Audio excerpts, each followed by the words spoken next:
Hello everyone. So our next topic is scope of economics. So scope of economics काफ़ी wide है, ठीक है।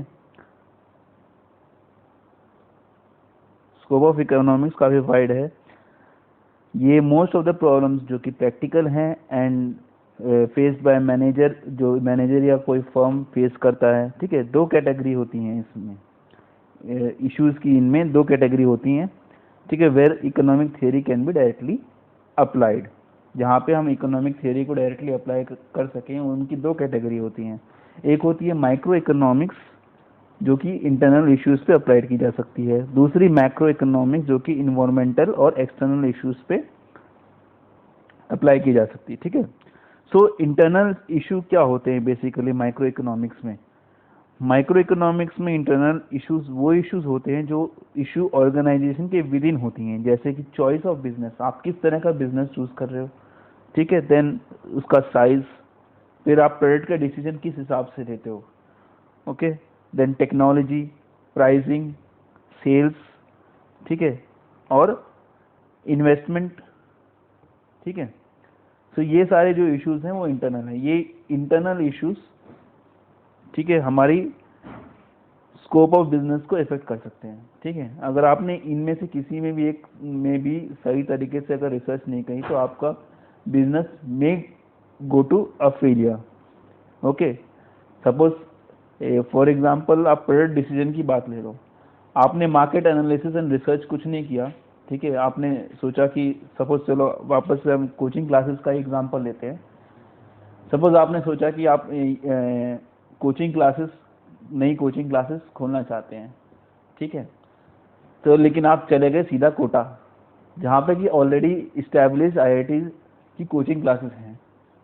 सो वहाँ पे कोचिंग क्लासेस खोलना, अगर आपके पास में प्रॉपर एक्सपीरियंस और उनसे ज़्यादा काबिलियत नहीं है, तो बड़ा ही बैड प्रोडक्ट डिसीजन होगा, तो उसमें आपका बिजनेस फेलियर संभव है, ठीक है। तो बेसिकली हमें अपने इन्वायरमेंट में ये देखना है कि क्या चीज़ अवेलेबल नहीं है, उस चीज़ के अकॉर्डिंग हमें मार्केट रिसर्च करनी होगी, पहले पूरा सर्वे करना होगा, ठीक है। और उस हिसाब से हमें डिसाइड करना होगा कि whether we should launch our product और नॉट, बिकॉज प्रोडक्ट का काफ़ी चीज़ें मैटर करती हैं, और उस हिसाब से आप इवन आपका प्राइस भी मैटर करेगा, ठीक है। ऐसा नहीं कि आप कोई भी रैंडमली कुछ भी प्राइस लगा दो और आपका प्रोडक्ट बिक जाएगा, बिकॉज प्राइस क्या है एक्चुअली? प्राइस एक्चुअली में इंफॉर्मेशन है कि हमारे हमारे पास डिमांड कितनी है और सप्लाई कितनी है। प्राइस कैसे चेंज होता है? अगर किसी चीज़ की डिमांड ज़्यादा होगी, यस, और लोग उसको खरीदने के लिए अमागल हैं, ठीक है, यानी कि उसको खरीदना चाहते हैं, ठीक। तो चाहे प्राइस में कितना भी बढ़ोतरी हो, वो चीज़ें फिर भी खरीदेंगे। जैसे कि आप एग्जांपल ले लो सोने का। सोने का चाहे प्राइस इंडिया में कितना भी कम ज़्यादा हो, ठीक है, शादी ब्याह होगा तो लोग सोना खरीदेंगे ही खरीदेंगे। सो इसलिए ये सारे जो इंटरनल फैक्टर्स है हमें ध्यान में रखने चाहिए, ठीक है। अब कौन कौन सी थियरी है जो इन इंटरनल फैक्टर्स को एनालाइज करने के लिए यूज की जा सकती है? First is demand analysis and forecasting, ठीक है। डिमांड एनालिसिस मैंने ऑलरेडी समझा दिया कि किस तरह से डिमांड आप एनालाइज कर सकते हो, ठीक है। फोरकास्टिंग मतलब क्या होता है? फोरकास्टिंग मतलब क्या होता है कि एक पर्टिकुलर प्रोडक्ट है, उसको प्रीवियसली लोगों ने कितना यूज़ किया है, किस टाइम पे सबसे ज़्यादा यूज़ किया है, हाँ, और उस हिसाब से आप स्टैटिस्टिकल एनालिसिस करोगे और ये पता लगाओगे कि फ्यूचर में उस प्रोडक्ट का यूसेज कितना हो सकता है। इफ़ दो तरीके हो सकते हैं, या तो आप उसमें टाइम को कांस्टेंट मान लो कि अगर इसी तरह का टाइम चलता रहा और इसी तरह के एक्सटर्नल इन्वायरमेंट्स रहे तो हमारा प्रोडक्ट ऐसा प्रोडक्ट की डिमांड उतनी ही होगी।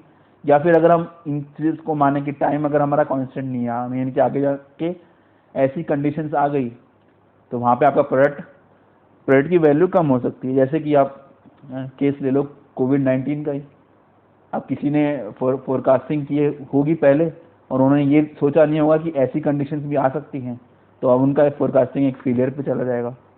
तो इस तरह से आप डिमांड एनालिसिस एंड फोरकास्टिंग कर सकते हो। उसके बाद में प्रोडक्शन में आप रॉ मटेरियल्स हैं उन सबको कैसे एनालाइज करना है, फिर cost analysis based on demand and supply, फिर इन्वेंटरी मैनेजमेंट। इन्वेंटरी मैनेजमेंट क्या होता है? इन्वेंटरी मैन जब आप एक जगह से सपोज आपने गुड्स प्रोड्यूस किए वेयर हाउस में यूजिंग रॉ मटेरियल, तो उस वेयर हाउस से आपको शिफ्ट करना है मैं फैसिलिटीज से, और फैसिलिटीज से पॉइंट ऑफ डिस्पैच पे, मतलब कि कंज्यूमर तक। तो उस जो चीज़ को सही तरीके से मैनेज है, जिसमें कि इसमें भी ट्रांसपोर्टेशन कॉस्ट आता है, ठीक है, उस कॉस्ट को भी आप सही तरीके से मैनेज करोगे, उसको हम इन्वेंटरी मैनेजमेंट कहते हैं। So it supervises the flow of goods from manufacture to warehouses and from facilities to point of sales, ठीक है।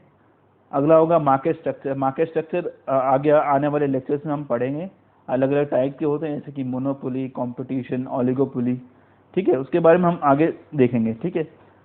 और प्राइसिंग पॉलिसीज, जैसा मैंने ऑलरेडी डिस्कस कर चुका है, ये 3 तरह के इन्वायरमेंट्स होते हैं, उसके हिसाब से आप प्राइसिंग डिसाइड करते हो, जैसे साइकोलॉजिकल इन्वायरमेंट हो गया, कल्चरल इन्वायरमेंट हो गया, ओके, एंड इकोनॉमिक इन्वायरमेंट हो गया। देन रिसोर्स एलोकेशन, आप कैसे लैंड, लेबर और कैपिटल को अपनी इंडस्ट्री में ऑप्टिमाइज करके कि आप कम से कम रिसोर्सेज में ज़्यादा से ज़्यादा प्रोडक्ट को प्रोड्यूस करें और ऑप्टिमाइजेशन करके प्रॉफिट कमाएं, ठीक है। Then capital. Next is investment decisions, ठीक है, आपका इन्वेस्टमेंट डिसीजन सही है या गलत, वो भी आपको एनालाइज करना पड़ेगा। Then profit analysis and risk and uncertainty analysis. Risk and uncertainty analysis किसी भी तरह का प्रोजेक्ट हो उसमें बहुत इंपॉर्टेंट रोल प्ले करता है। अगर आपने रिस्क और अनसर्टेनिटी के एनालाइज नहीं किया तो भविष्य में उस प्रॉब्लम से लेकर आपको काफ़ी सिचुएशंस फेस करनी पड़ सकती हैं। So we have to prepare for the worst conditions and then accordingly plan our business firm to that, okay. So next is macroeconomics applied to external issues. So external issues basically कैसे हो सकते हैं? Demographic हो सकते हैं, economic हो सकते हैं, पॉलिटिकल एंड लीगल हो सकते हैं, सोशियो कल्चरल हो सकते हैं, ठीक है, नेचुरल इन्वायरमेंट्स हो सकते हैं, टेक्नोलॉजी हो सकते हैं, कंपटीशन हो सकता है, ठीक है। So basically type of economic system कैसा है उस पर आपका बिजनेस डिपेंड करेगा, ठीक है, कि आपके कंट्री में कैपिटलिज्म है, सोशलिज्म है, किस टाइप का इकोनॉमिक सिस्टम है, उसके हिसाब से आप अपने प्रोडक्ट को लॉन्च कीजिए, ठीक है। फिर नेशनल इनकम, इन ट्रेंड्स को हमें ज़रूर देखना है, national income, employment price, saving and investment, ठीक है। सो बिना ये जाने आप अपने प्रोडक्ट को लॉन्च ना कीजिए। Then next is government economic policies. Macroeconomics में बेसिकली क्या था, मैंने पहले ही बताया था कि ओवरऑल चीज़ों को वो इफेक्ट करता है, ठीक है। सो गवर्नमेंट, अगर इकोनॉमिक्स गवर्नमेंट ने कुछ पॉलिसीज निकाली, suppose industrial policy, competition policy, monetary and fiscal policy, तो उसके बेसिस पे बड़ी बड़ी फर्म्स और इंडस्ट्रीज को कुछ चेंजेस करने पड़ेंगे और इसकी वजह से माइक्रो इकोनॉमिक्स से इफेक्ट पड़ सकता है, ठीक है। Then social and political environment. Social and political environment कैसे हो सकता है? जैसे कि कोई भी पॉलिटिकल पार्टी है, एक पर्टिकुलर कंपनी को ही वो आगे बढ़ाने की कोशिश कर रही है। जो न्यू कॉम्पिटिटर है, if it doesn't have a political contact और it can not like arise in that situation. So social and political environment also matters. Like if you are something investing in something and that is not like liked by the people socially, so that also is a wrong decision. Then socio-economic organization also affects.